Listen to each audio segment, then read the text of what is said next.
Has the swirl of summer left you feeling a bit unbalanced? In this episode, we're going to acknowledge that this season requires a bit of letting go of control and going with the flow, because summer is a swirl. If you are new to the Women Taking the Lead podcast, hello and welcome. I'm Jody Flynn. I'm an executive leadership coach, speaker, and author.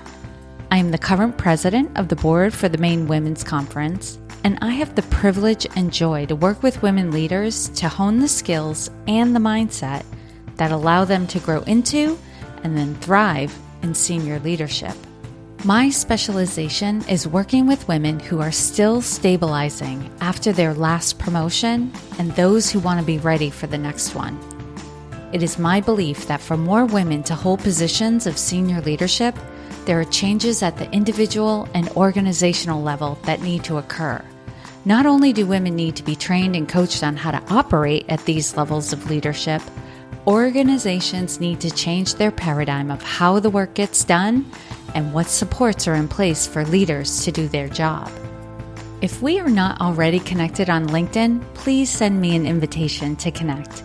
You can find me directly at linkedin.com/in/Jody Flynn, or you can search for Jody Flynn on the platform.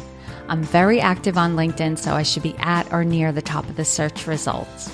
You'll see the follow button is prominent on my profile, but if you click on the more button to the right, you'll find the option to connect. Click on that and be sure to add a note to the invitation letting me know you're a listener of the podcast. I would love to connect with you and get to know you better. Let's talk about transitions.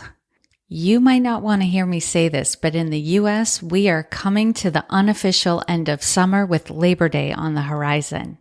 Though we usually get to enjoy good weather for another few weeks, it has a different feel to it with our daily routines shifting. There's been a lot going on this summer.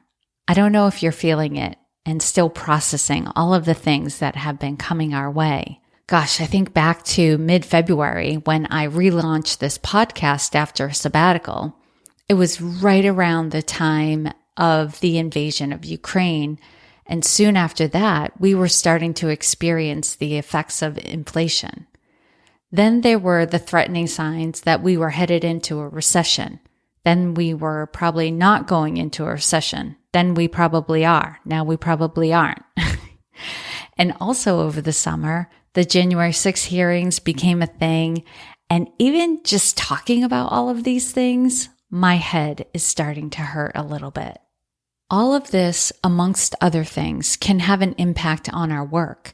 Even if we're not bringing these conversations into the workplace, if you're impacted by what's happening on the global stage, it can impact your energy and your focus.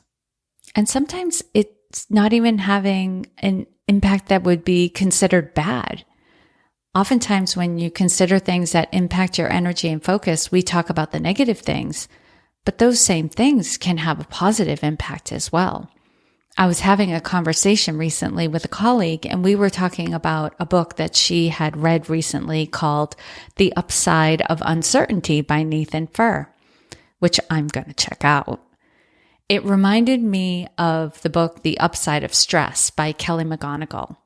The book The Upside of Stress goes into how stress can actually be a motivator.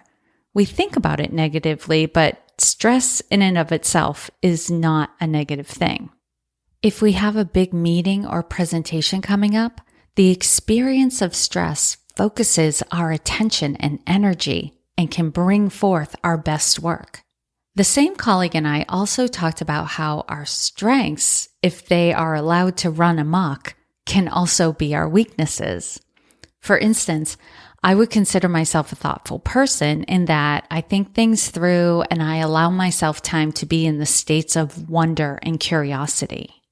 However, this quality, if allowed to run amok, and I just love that term, run amok, it will cause overthinking or what's referred to as analysis paralysis.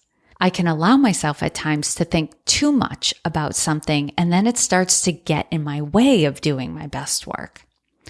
Now, this isn't even what I was going to talk to you about today. Can you tell I'm coming back from vacation and still transitioning into my day-to-day?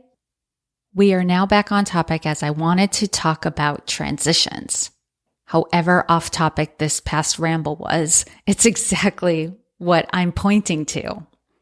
The summertime, although it offers opportunities for different types of gatherings and enjoyment and time away or downtime, etc., often feels like navigating choppy waters. This experience can leave you feeling unbalanced and even a bit foggy-brained, like I am experiencing now. You have colleagues that are getting ready to go on vacation, or they're on vacation, or they're transitioning back from vacation and aren't quite up to speed yet. Then you're doing the same thing. And I'll tell you, in my own experience of getting ready to be away for 6 weeks, even though those first 4 weeks I was still going to be working, my schedule became incredibly packed, trying to get as much done before leaving. Never mind the planning and packing that needed to take place ahead of time. Coming back from being away has been an enormous transition as well. My partner Eric and I moved into a new home 4 weeks before we left. I was away longer than I was in my new home. This gave me the added challenge of trying to remember where I had put everything when we moved in. I've spent ridiculous amounts of time opening up drawers and closets and cabinets, trying to discover where I put that one thing that I'm looking for. Then there is the transition of having been on vacation for the 2 weeks prior to coming home. Although I did find some times to do some catching up on email, there were still a lot of actions that needed to be taken before I could delete or file those emails.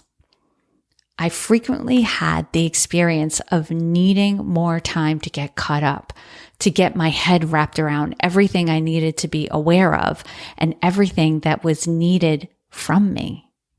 Additionally, some of the people I'm providing services for or collaborating with, now they're away, and I'm managing moving some things forward while waiting for answers or information or the go-ahead to do other work. Do you get that sense of trying to navigate choppy waters? Now, I know my example might be a little more extreme or less extreme than what you're dealing with, but I think there's a sense of a lot coming and going, push and pull, sideways maneuvering to navigate the situations that we're going through. So this episode is intended to, 1, acknowledge that we're going through a season that might be requiring some mindsets, skills, and abilities that may not necessarily be as needed in other seasons. 2, to acknowledge that transitions can be uncomfortable. They may make you feel a little unbalanced, like you're not at the top of your game, and that's okay. This too shall pass. It's just a season. And 3, it's going to be a little bittersweet to let go of summer and to plan and prepare for the fall, perhaps before you're ready, but you know that there are all new experiences to enjoy in the next season when you're ready to embrace them. This is my end of summer episode to say you're doing great. You're not meant to be perfect. You're meant to bring your perfectly imperfect full self to each day and do your best, knowing that your best looks a little different every day. If ever I can be of service to you, please don't hesitate to reach out. I've been talking to women leaders just like you. You may be paying for leadership development yourself and you have a limited budget to work within. Don't let that stop you from having a conversation with me. We can talk through where you are right now in your leadership, what your goals are, and what your budget is. I can guarantee you, you and I will create a program that will get you closer to your goals and feeling more confident in who you are as a leader. Find the link to schedule a coaching exploration call with me in the episode description. If you're listening through a mobile device, that link will be in your podcast app. And if you're listening through the Women Taking the Lead website, the link will be toward the bottom of the episode webpage. My goal is to have every woman feeling confident and energized in herself and her work as a leader. I thank you for listening to this podcast, for helping me to achieve my goals, and for helping the women leaders in your life by sharing this podcast and other resources with them that will help them in their leadership. As always, I hope this was of value to you, and here's to your success.